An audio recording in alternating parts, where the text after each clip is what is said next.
Muy buenas tardes, mis queridos hermanos y amigos. Gracias por conectarse con nuestro programa de hoy y a través de toda la semana.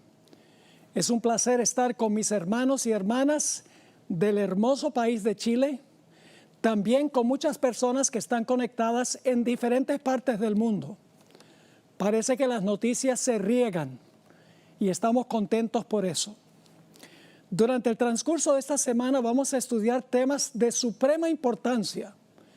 Así que quiero animarles de que no se pierdan ni un solo tema. Vamos a reunirnos todas las noches a las 7 de la noche, hora de Chile, y luego el siguiente sábado vamos a tener una reunión por la mañana que ya se anunciará y otra reunión a la misma hora el sábado a las 7 de la tarde. Antes de comenzar nuestro tema de hoy, que se titula El principio de dolores, queremos pedir la bendición del Señor. Así que les invito con reverencia a meditar sobre la oración que voy a elevar a Dios. Padre Celestial, gracias te damos ahora por el privilegio de abrir tu santo libro. Pedimos, Señor, que ese santo libro nos hable individualmente, que podamos saber cuál es tu voluntad y que tengamos la disposición de serte fieles, aún en los tiempos más difíciles. Gracias, Padre, por el privilegio de acercarnos a tu trono en oración. Sabemos que has escuchado esta oración y que nos responderás, porque venimos a ti confiados en el precioso nombre que es sobre todo nombre, el nombre de Cristo Jesús. Amén. Los primeros dos temas que vamos a trazar en el transcurso de esta semana tienen que ver con eventos finales. Ahora, hay diferentes formas de estudiar las profecías. La primera forma que podemos estudiar las profecías es temáticamente. Es decir, sustraemos de diferentes partes de la Biblia los eventos que van a ocurrir en el futuro y entonces ponemos todos esos eventos en el orden en que van a ocurrir. Un ejemplo de esto es el libro de Elena White, Eventos de los Últimos Días. Cada capítulo es un tema de lo que va a ocurrir en el futuro y los capítulos están en orden cronológico de acuerdo a cómo los eventos van a ocurrir. También podemos hacer eso con la Biblia. Podemos buscar en diferentes partes de la Biblia los eventos que van a ocurrir y luego los ponemos en orden cronológico. Así que se pueden estudiar las profecías temáticamente. También podemos estudiar las profecías desde la perspectiva del libro de Génesis. Hace algunos años hice una serie que se titula Descubriendo los misterios de Génesis. Y mostré que las historias de Génesis no solo son historias, sino que son profecías. Es decir, las historias de Génesis son tipológicas de eventos finales. Por ejemplo, Jesús dijo, como fue en los días de Noé, así será la venida del Hijo del Hombre. Como fue en los días de Lot, así será la venida del Hijo del Hombre. La experiencia de la Torre de Babel en Génesis 11 es la base de lo que nosotros tenemos en el libro de Apocalipsis sobre Babilonia.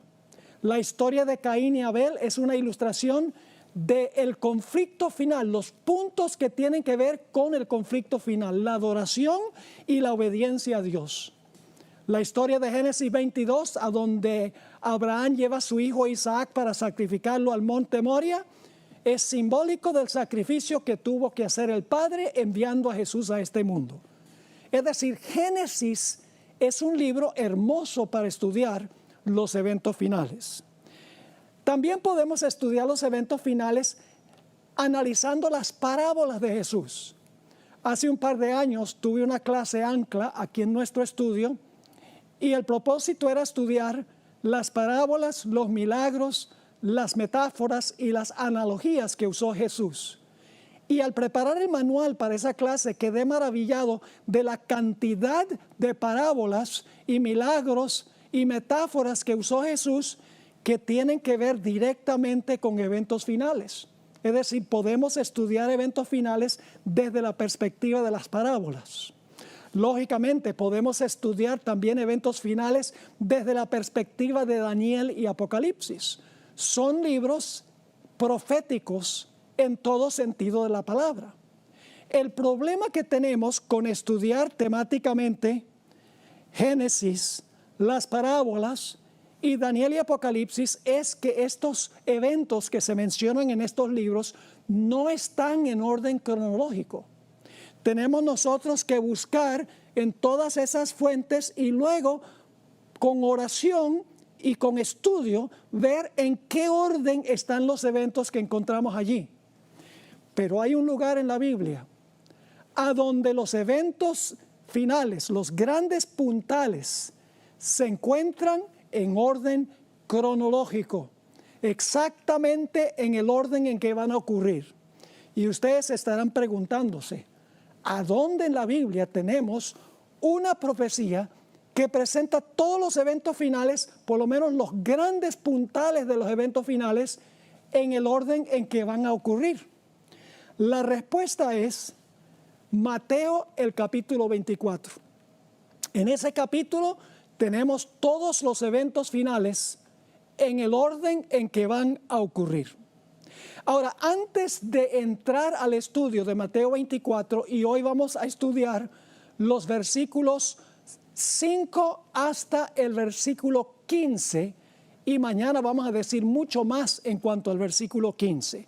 Pero hoy queremos mirar Mateo 24 y el versículo 1 en realidad hasta el versículo 15. Pero antes de eso, necesito compartir con ustedes algunos principios de estudio. Son varios principios que voy a compartir. En realidad son 6 principios. El primer principio lo encontramos en el libro Obreros Evangélicos, página 154. Aquí escribió Elena White las siguientes palabras.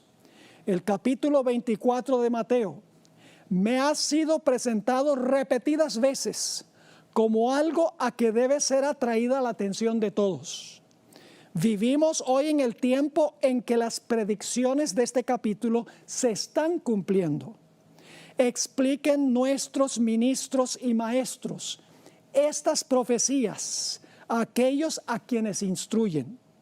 Excluyan de sus discursos los asuntos de menor importancia y presenten las verdades que decidirán el destino de las almas. Noten los elementos claves. La hermana White vio repetidas veces que Mateo 24 es de gran importancia su estudio. Dice que las profecías de Mateo 24 se está cumpliendo hoy en día, que los ministros y maestros deben enseñarle a los que instruyen esta profecía y que deben excluir de sus discursos las cosas de menor importancia y predicar sobre las cosas que tienen que ver con el destino de las almas. Así que el primer principio es que el estudio de Mateo 24 es indispensable, supremamente importante. El segundo principio es que Mateo 24 tiene un doble cumplimiento.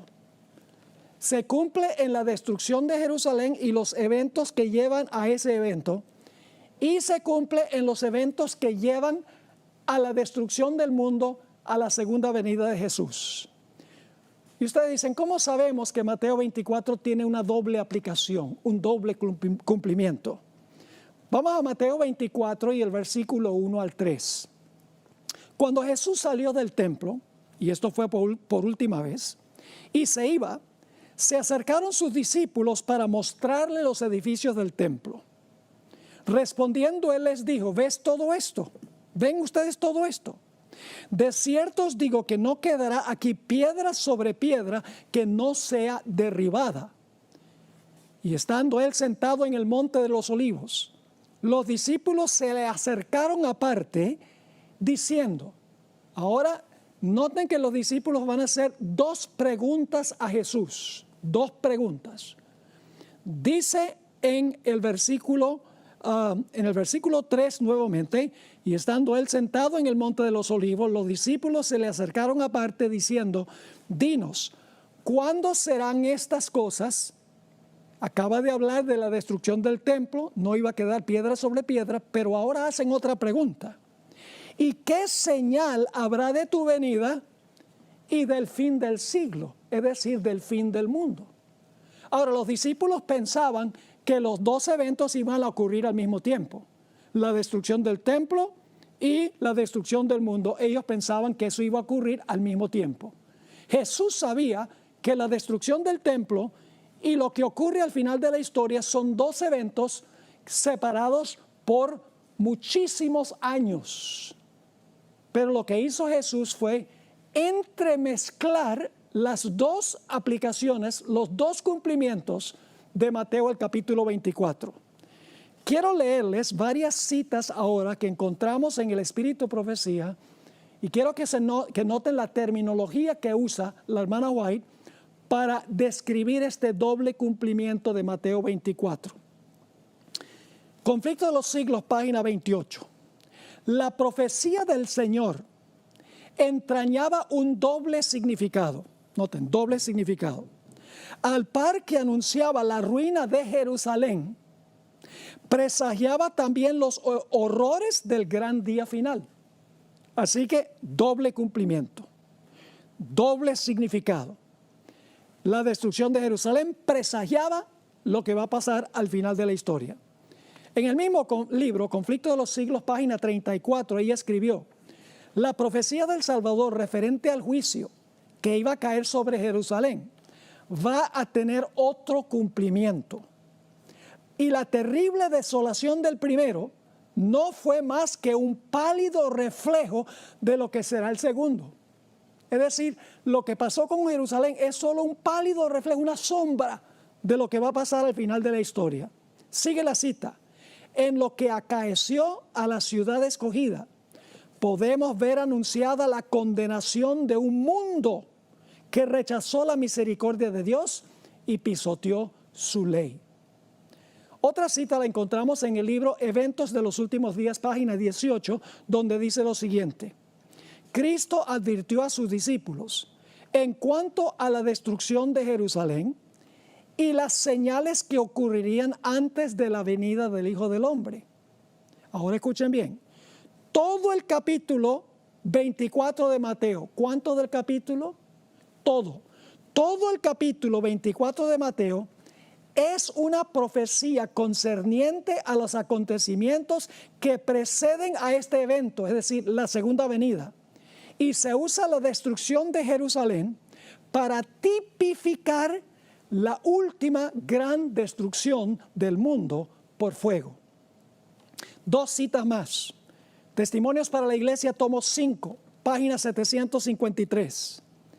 Dice así: mientras que estas profecías tuvieron un cumplimiento parcial en la destrucción de Jerusalén, tienen una aplicación más directa a los posteros días.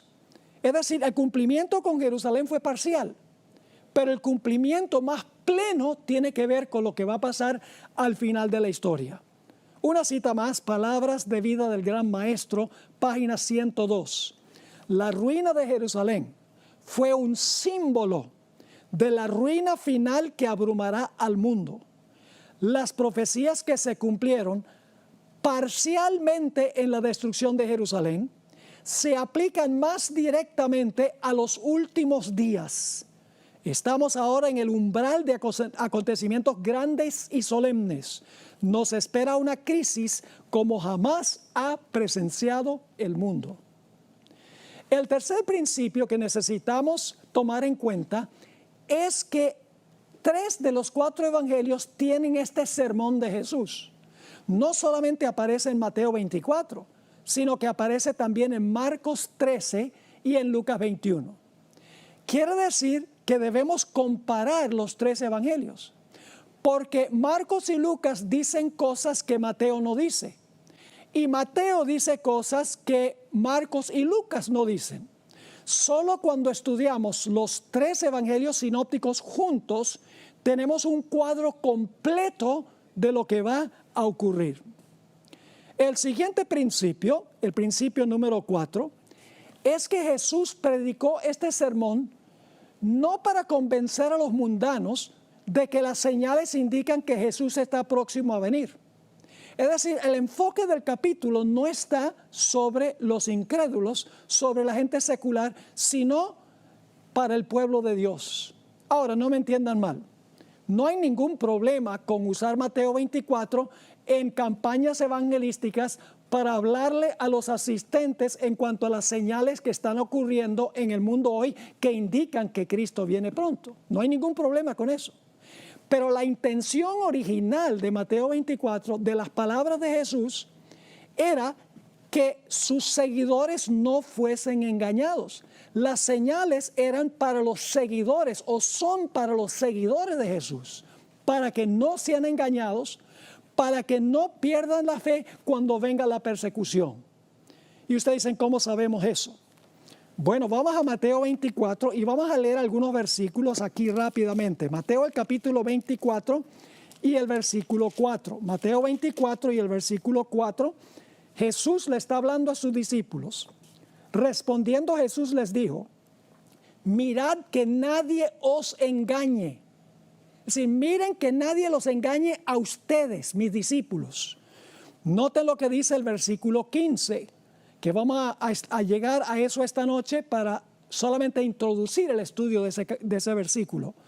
Dice Jesús a sus seguidores, pero cuando veáis en el lugar santo la abominación asoladora de que habló el profeta Daniel, el que le entienda, entonces los que están en Judea huyan a los montes. Es decir, iba a haber una señal, la abominación asoladora, que le iba a indicar a los seguidores de Jesús que huyeran. Los que no eran discípulos de Jesús no hubieran entendido la señal. No hubieran sabido que esa señal iba a causar que ellos huyeran. Es decir, la señal de la abominación asoladora era para los seguidores de Jesús. Notamos también los versículos 24 al 27. Vamos a leer el 23 para el contexto. Entonces, si alguno os dijere, recuerden que está hablando a sus discípulos, mirad, aquí está el Cristo, o mirad, ahí está, no lo creáis. Porque se levantarán falsos cristos y falsos profetas, y harán grandes señales y prodigios, de tal manera que engañarán, si fuere posible. Ahora, ¿cuál es el enfoque de Satanás? Aún a los que, aún a los escogidos. Versículo 25, ya os lo he dicho antes. Así que, si os dijeren, mirad, está en el desierto, no salgáis. O mirad, está en los aposentos, no lo creáis. Porque como el relámpago que sale del oriente y se muestra hasta el occidente, así será también la venida del Hijo del Hombre. Así que notamos que el enfoque de Satanás es sobre los escogidos, para tratar de engañar, si fuere posible, a los escogidos.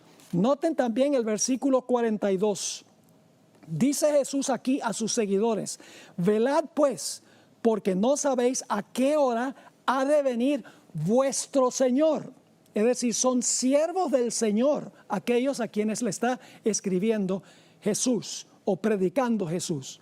Y luego, cuando termina Jesús el sermón, encontramos que contó varias parábolas.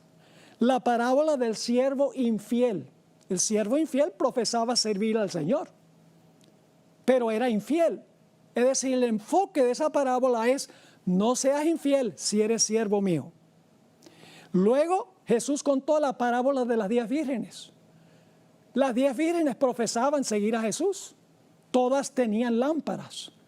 Es decir, el enfoque es sobre creyentes, no sobre los incrédulos, aunque también los incrédulos necesitan escuchar estas cosas. Luego tenemos la parábola de los talentos.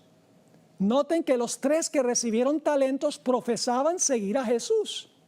Y luego la parábola de los corderos y los cabritos. Nuevamente los cabritos profesaban seguir a Jesús, pero en realidad no eran fieles.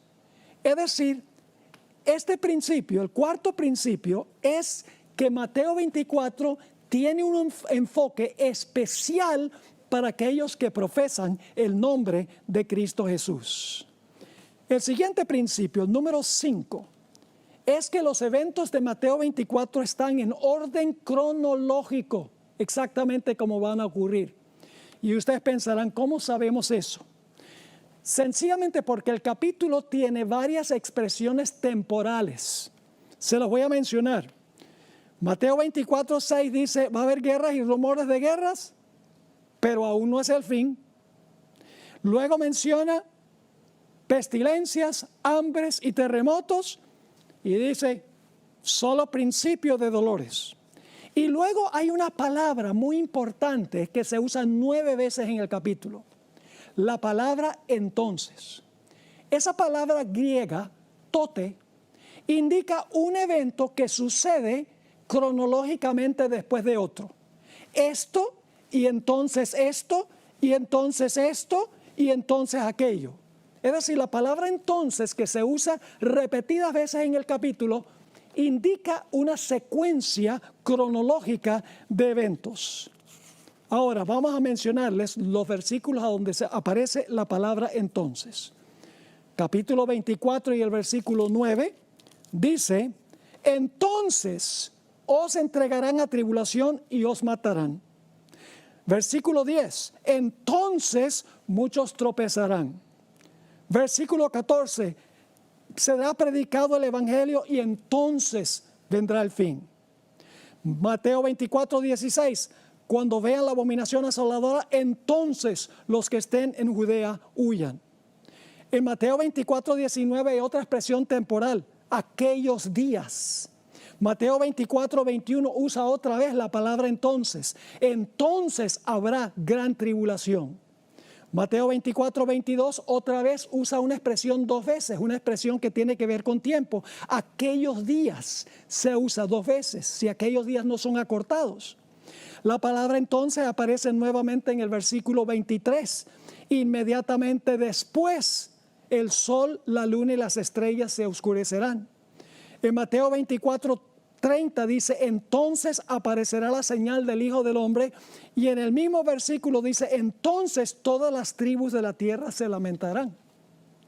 Noten que vez tras vez se usa la palabra entonces, que indica una secuencia cronológica. El último principio que queremos notar en el estudio de Mateo 24 es que Mateo 24 y el conflicto de los siglos, escrito por Elena White, siguen el mismo orden de eventos. Comienzan en el mismo lugar y terminan en el mismo lugar. Y todo lo que está en medio también del conflicto de los siglos y de Mateo 24. Les explico. Si ustedes leen Mateo 24, empieza con la destrucción de Jerusalén. El conflicto de los siglos también. Cuando leen Mateo 24 encuentran que culmina con la venida de Cristo. El libro Conflicto de los Siglos culmina con la segunda venida de Cristo. Pero la ventaja del conflicto de los siglos es que llena los espacios entre los grandes eventos. Expande, amplía esos grandes puntales que encontramos allí en este capítulo de Mateo, el capítulo 24. Es decir, si ustedes quieren tener el cuadro completo de todo lo que va a ocurrir dentro de esos puntales, entre uno y otro, lean el conflicto de los siglos. Tremendo libro que amplía en más de 700 páginas, mis hermanos y hermanas, amplía lo que Mateo 24 tiene en un solo capítulo. Ahora sí vamos a Mateo el capítulo 24 y el versículo 6. Vamos a comenzar y a ir desde el versículo 6 hasta el versículo 15, por lo menos parte del versículo 15. Dice en Mateo 24:6, y oiréis de guerras y rumores de guerras. Mirad que no os turbéis, porque es necesario que todo esto acontezca, pero aún no es el fin. Es decir, el hecho de que haya guerras y rumores de guerras no indica de que llegamos al fin. Luego el versículo 7 nos dice, porque se levantará nación contra nación y reino contra reino, y habrá pestes y hambres y terremotos en diferentes lugares. La palabra pestes en realidad significa pestilencias. Saben que esa palabra aparece solo en un lugar más en todo el Nuevo Testamento, en Hechos 24 y el versículo 5, a donde acusaban al apóstol Pablo de esparcir doctrinas pestilentes que habían ido a todo el mundo. Es decir, una pestilencia que va a todo el mundo, significa esa palabra. como el coronavirus que nosotros estamos viendo ahora. Dice ahí en Hechos 24:5, los acusadores del apóstol San Pablo, porque hemos hallado que este hombre es una plaga, es la misma palabra pestilencia, y promotor de sediciones entre todos los judíos por todo el mundo, y cabecilla de la secta de los nazarenos.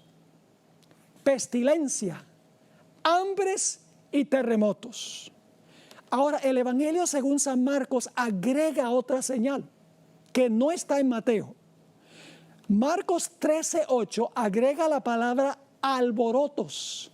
Dice allí en Marcos 13:8, porque se levantará nación contra nación y reino contra reino, y habrá terremotos en muchos lugares, y habrá hambres y ¿qué más? Y alborotos. Principio de dolores son estos.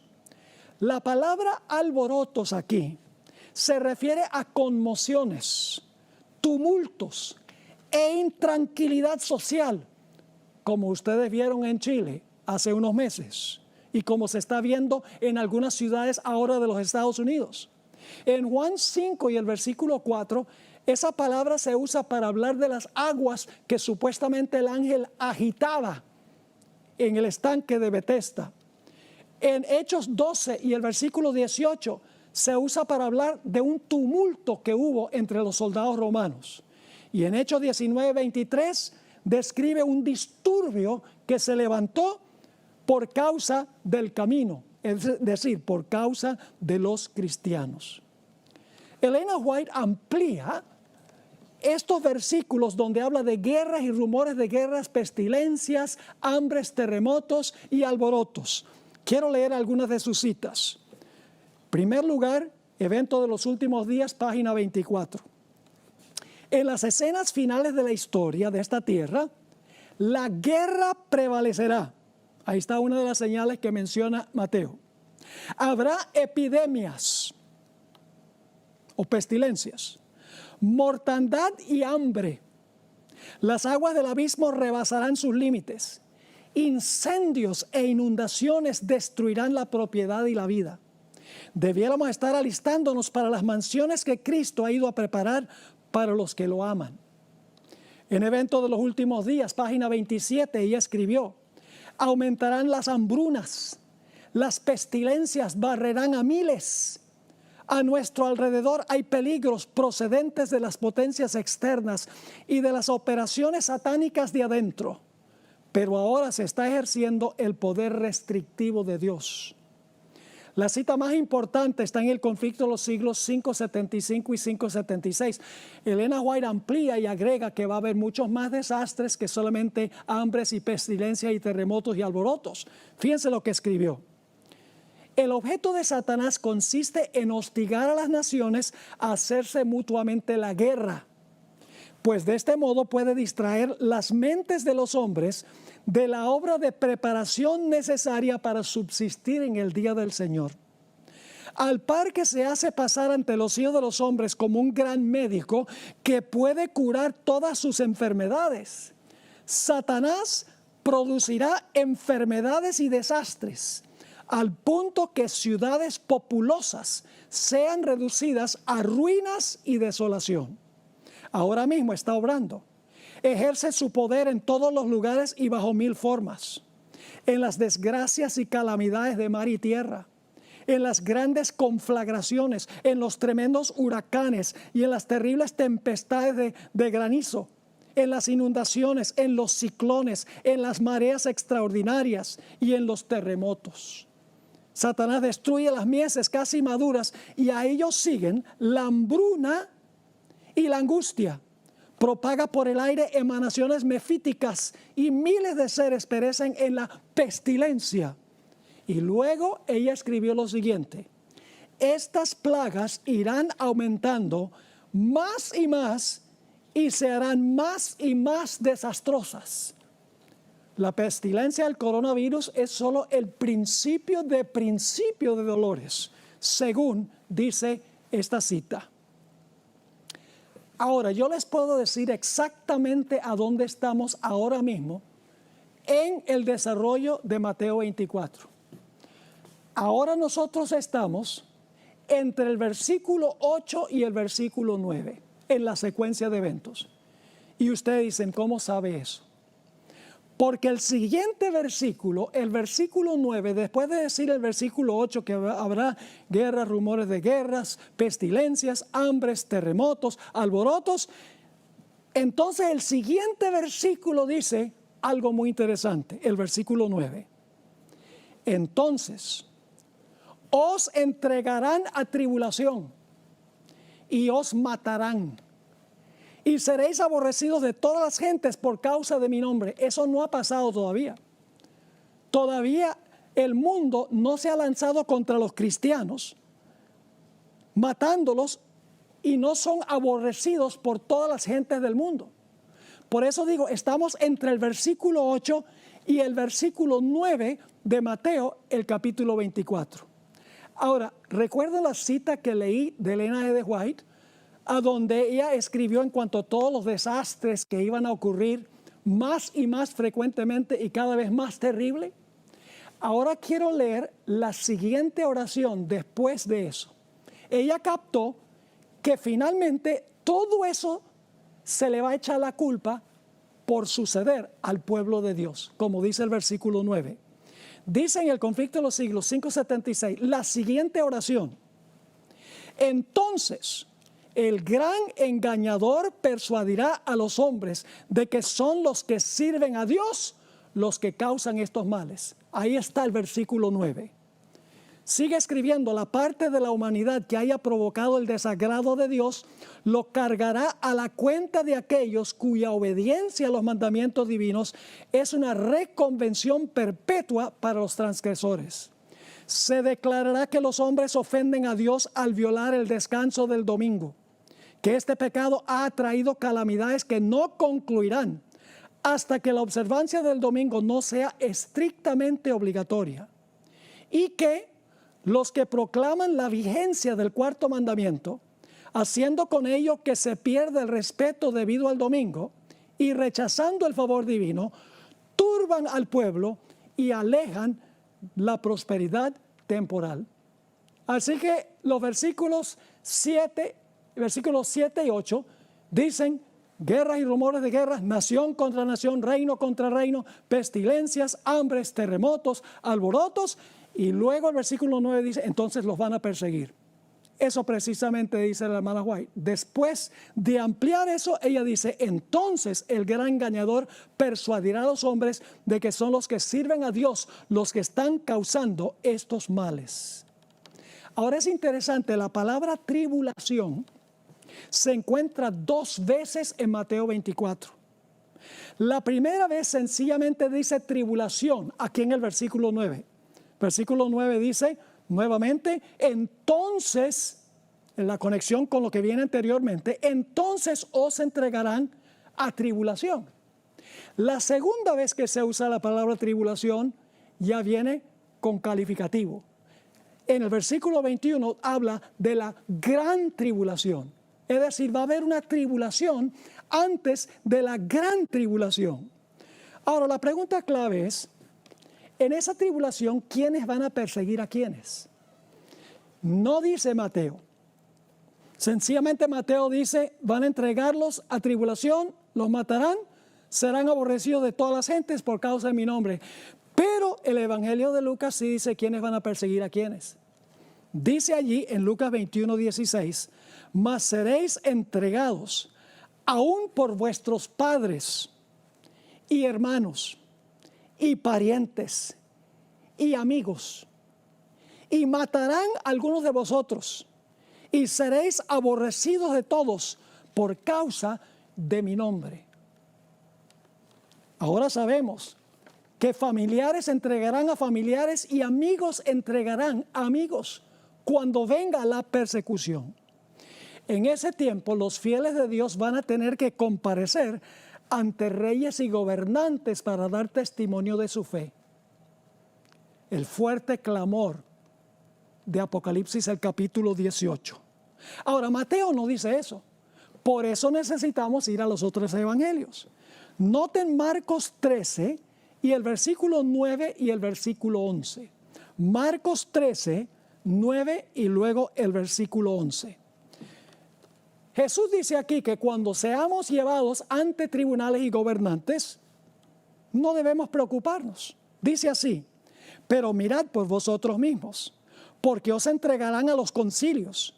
Y en las sinagogas, hoy le decimos iglesias, la primera aplicación eran sinagogas, la segunda es iglesias, y en las sinagogas os azotarán, y delante de gobernadores y de reyes os llevarán por causa de mí, para testimonio a ellos. Es decir, vamos a tener que comparecer ante los grandes de la tierra para dar razón de nuestra fe. En el versículo 11 dice: pero cuando os trajeren para entregaros, no os preocupéis de lo que habéis de decir, ni lo penséis, sino lo que os fuere dado en aquella hora, eso hablad, porque no sois vosotros los que habláis, sino el Espíritu Santo.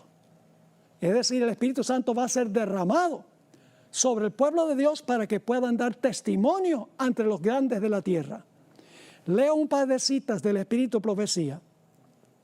En la Review and Herald, 18 de diciembre de 1888, una cita que no aparece en ninguna fuente en español, yo la traduje, dice así: ahora no nos parece posible que alguno de nosotros tendrá que comparecer solo ante las autoridades. ¿Cómo vamos a comparecer? Solos, mis hermanos y hermanas. Ahora no nos parece posible que alguno de nosotros tendrá que comparecer solo, pero si alguna vez Dios ha hablado por mi intermedio, dice la hermana White, llegará el tiempo cuando seremos llevados ante concilios y ante miles de personas por causa de su nombre, y cada uno tendrá que dar razón de su fe.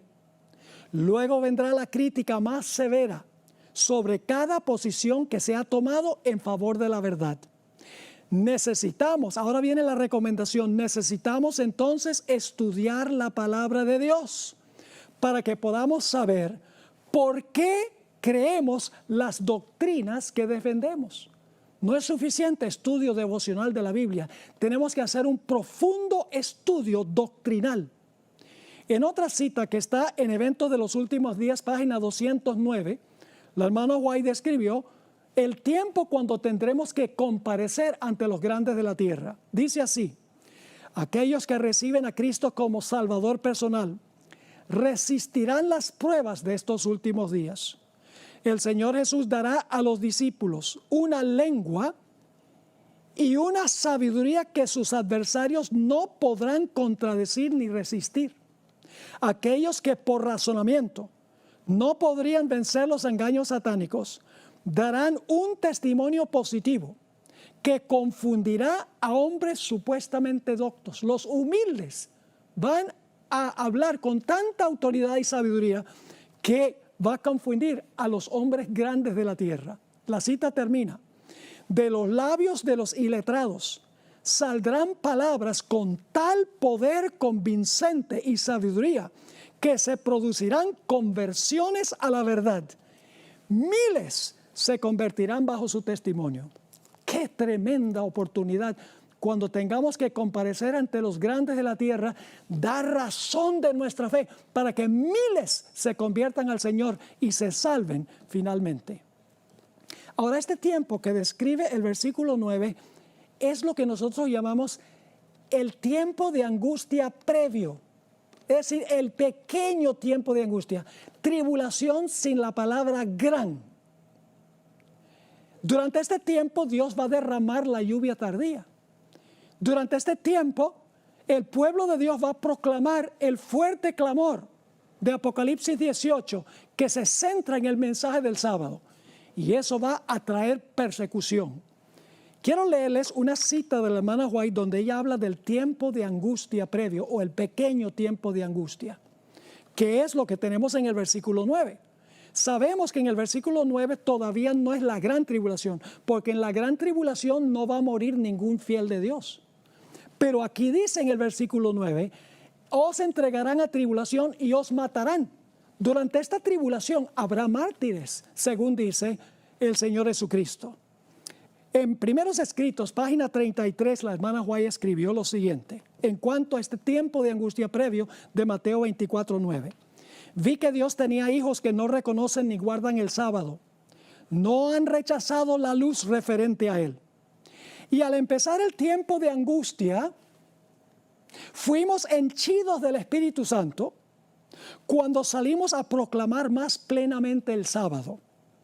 Esto enfureció las otras iglesias y a los adventistas nominales, pues no podían refutar la verdad sabática. Y entonces todos los escogidos de Dios, comprendiendo claramente que poseíamos la verdad, salieron. El contexto indica que son personas que salen de las iglesias de Babilonia para ingresar al pueblo de Dios.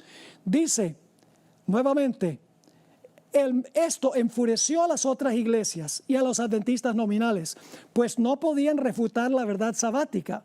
Y entonces todos los escogidos de Dios, comprendiendo claramente que poseíamos la verdad, salieron y sufrieron la persecución con nosotros. ¡Qué tremendo!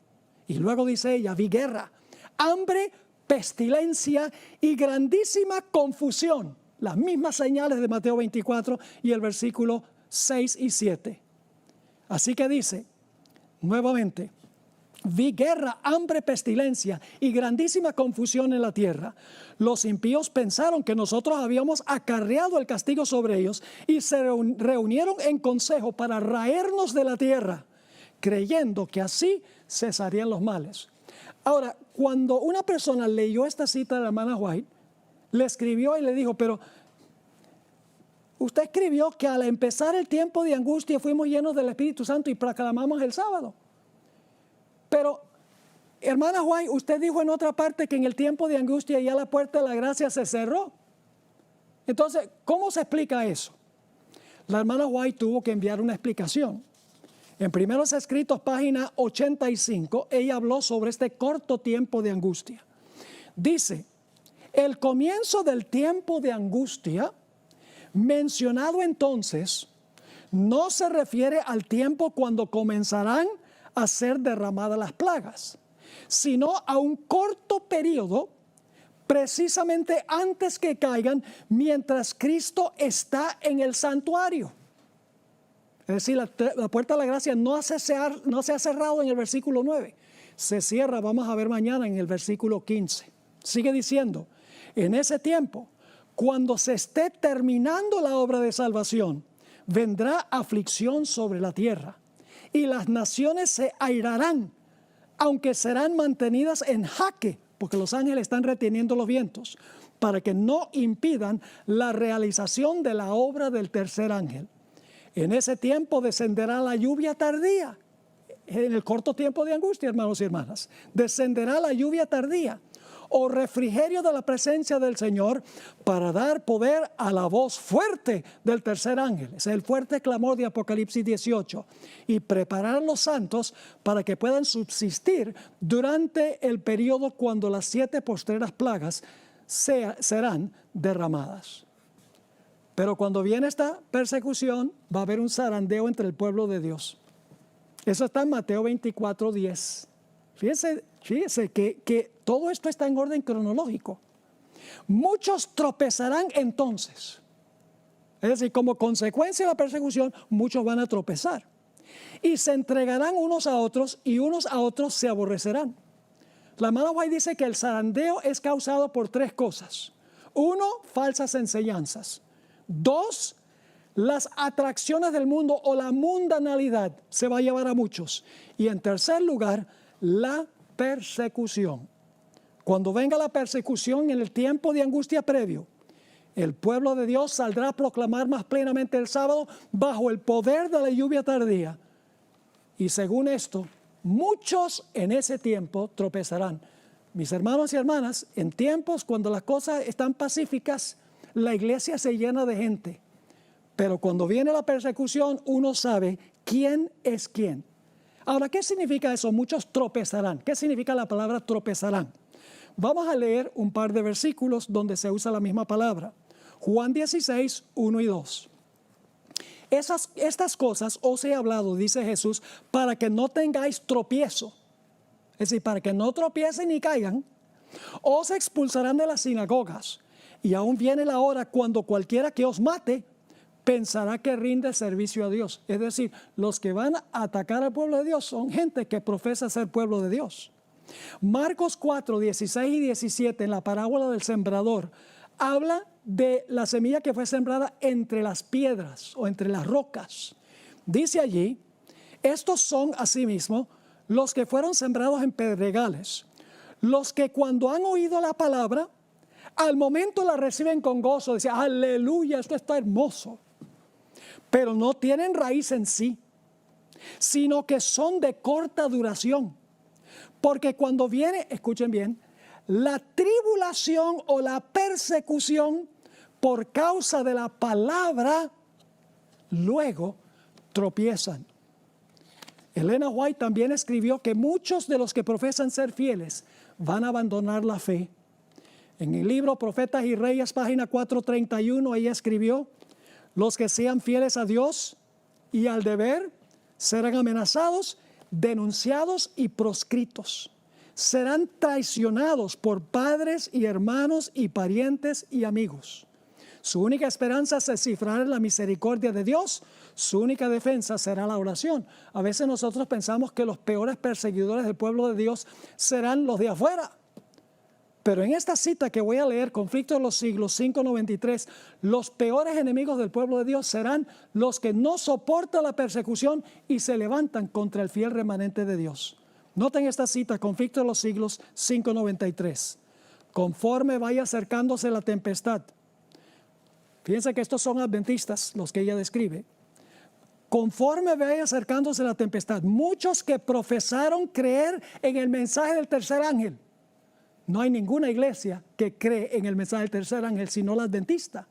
Así que dice, conforme vaya acercándose la tempestad, muchos que profesaron creer en el mensaje del tercer ángel, pero que no fueron santificados por la obediencia a la verdad, abandonarán su fe e irán a engrosar las filas de la oposición, uniéndose con el mundo y participando de su espíritu, llegarán a ver las cosas casi bajo el mismo aspecto. Así que cuando llegue la hora de prueba, estarán preparados para situarse del lado más fácil y de mayor popularidad. Hombres de talento y de elocuencia, que se gozaron un día en la verdad, emplearán sus facultades para seducir y descarriar almas. No olviden eso, porque esto está en el siguiente versículo. Así que dice, se convertirán en los enemigos más encarnizados de sus hermanos de antaño. ¡Wow! Cuando los observadores del sábado sean llevados ante los tribunales para responder de su fe, estos apóstatas serán los agentes más activos de Satanás para calumniarlos y acusarlos, para incitar a los magistrados contra ellos por medio de falsos informes e insinuaciones. Es decir, después de la persecución viene el zarandeo, el tropiezo de muchos que no están dispuestos de subsistir en el tiempo de angustia previo y no están dispuestos a sufrir persecución. El siguiente versículo, Mateo 24:11, habla de falsos profetas que se van a levantar en ese tiempo para engañar. Esos son los que acaba de describir la hermana White. Muchos que una vez se gozaron en la verdad, dice que van a usar sus facultades para seducir y descarriar a las almas. No solamente los de afuera, sino también los de adentro. El versículo 11 dice, muchos falsos profetas se levantarán y engañarán a muchos. Y luego habla de cómo la mundanalidad va a sacar a muchos también de la iglesia. Dice en Mateo 24:12, y por haberse multiplicado la maldad, el amor de muchos se enfriará. Ahora, el amor no se puede enfriar al menos que antes estuviera caliente. Es decir, esto está hablando de apostasía. ¿Y cuál es el motivo de la apostasía? Dice la multiplicación de la maldad. Ahora esa palabra maldad es muy interesante. La palabra maldad es la misma palabra que se traduce en 1 Juan 3:4, transgresión de la ley. Es decir, se podría traducir aquí, y por haberse multiplicado la transgresión de la ley, el amor de muchos se enfriará. Es decir, hubo algunos que creían que había que guardar los mandamientos de Dios, pero la mundanalidad causa que su calor se enfríe y pierdan el amor. Y dicho sea de paso, estos son personas que profesan creer en Jesús. Y ustedes dicen, ¿cómo sabemos eso? Bueno, noten lo que dice en Mateo 7, 21 al 23. La misma expresión se usa, la palabra maldad. Noten Mateo, el capítulo 7, y vamos a leer el versículo 21 al 23 para que ustedes vean que aquellos que se les va a enfriar su amor, antes eran calientes, antes eran seguidores de Jesús. Dice en Mateo 7, 21, no todo el que me dice Señor, Señor, son cristianos, profesos, entrará en el reino de los cielos, sino el que hace la voluntad de mi Padre que está en los cielos. Muchos me dirán en aquel día, Señor, Señor, ¿no profetizamos en tu nombre? Fíjense que eran cristianos. Y en tu nombre echamos fuera demonios. Y en tu nombre hicimos muchos milagros. Imagínense, profetizaron, echaron demonios, hicieron milagros y profesaban a Jesús. ¿Qué va a decir Jesús? Y entonces les declararé, nunca os conocí, apartados de mí, transgresores de la ley. ¡Wow! Ahora, no todos van a ser zarandeados por las falsas enseñanzas, el mundo y la persecución. Algunos van a permanecer firmes hasta el fin. Y por eso Jesús dijo en Mateo 24, 13, mas el que perseverare hasta el fin será salvo. El que se mantenga firme en medio de la persecución, en medio de los engaños de los falsos maestros, en medio de la mundanalidad y la transgresión de la ley, esos van a perseverar hasta el fin y finalmente serán salvos. Y luego tenemos Mateo 24 y el versículo 14, y será predicado este evangelio del reino en todo el mundo para testimonio a todas las naciones, y entonces vendrá el fin. 3 elementos claves que quiero que noten en este versículo. En primer lugar, el evangelio se predica ¿a dónde? En todo el mundo. Y luego entonces, ¿qué sucede? Viene el fin. Ahora, ¿dónde encontramos en Apocalipsis esas 3 ideas? Apocalipsis 14 y el versículo 6 y 7 habla de la proclamación final a todo el mundo del mensaje del evangelio en un contexto especial. Dice en Apocalipsis 14, 6 y 7, vi volar por en medio del cielo a otro ángel que tenía, ¿qué cosa? El evangelio eterno, para predicarlo a los moradores de la tierra. Ahora bien, el evangelio va ¿a qué parte? A todo el mundo, a toda nación, tribu, lengua y pueblo, diciendo a gran voz, temed a Dios y dadle gloria, porque la hora de su juicio ha llegado, y adorad a aquel que hizo el cielo y la tierra, el mar y las fuentes de las aguas. Va a haber una proclamación del evangelio eterno al final de la historia, a toda nación, tribu, lengua y pueblo. Y luego, si ustedes van a Apocalipsis 14 y el versículo 14, se ve a Jesús sentado en una nube con una hoz aguda y va a regresar por segunda vez a la tierra. Entonces viene el fin, en otras palabras. En el conflicto de los siglos 3:56, Elena White escribió que el mensaje del evangelio al final de la historia se predica en un contexto especial. Esto es lo que escribió. El mensaje de salvación ha sido predicado en todos los siglos. Pero este mensaje, el del primer ángel, es parte del evangelio que solo podía proclamarse en los últimos días.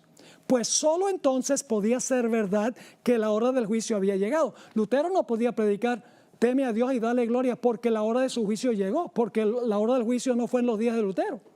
Pablo no podía predicar el mensaje del primer ángel tampoco. El evangelio se puede predicar en el contexto del juicio solo al final de la historia, cuando el juicio comienza. Y luego viene la abominación asoladora en el versículo 15. La abominación asoladora es la gran prueba final para el mundo. Va a dividir al mundo en 2 grupos: los salvos y los perdidos. Tenemos tiempo solamente de introducir esto. Mañana, no se lo pierdan por nada, vamos a hablar de los eventos que ocurren desde Mateo 24:15 hasta Mateo 24 y el versículo 31. Así que no se lo pierdan. Todavía nos faltan algunas de las cosas más importantes de los eventos finales. Pero vamos a leer Mateo 24, 15 y 16 y lo vamos a comparar con Lucas 21, 20 y 21. Nuevamente hay que ir a los otros evangelios porque nos dan detalles que no están en Mateo.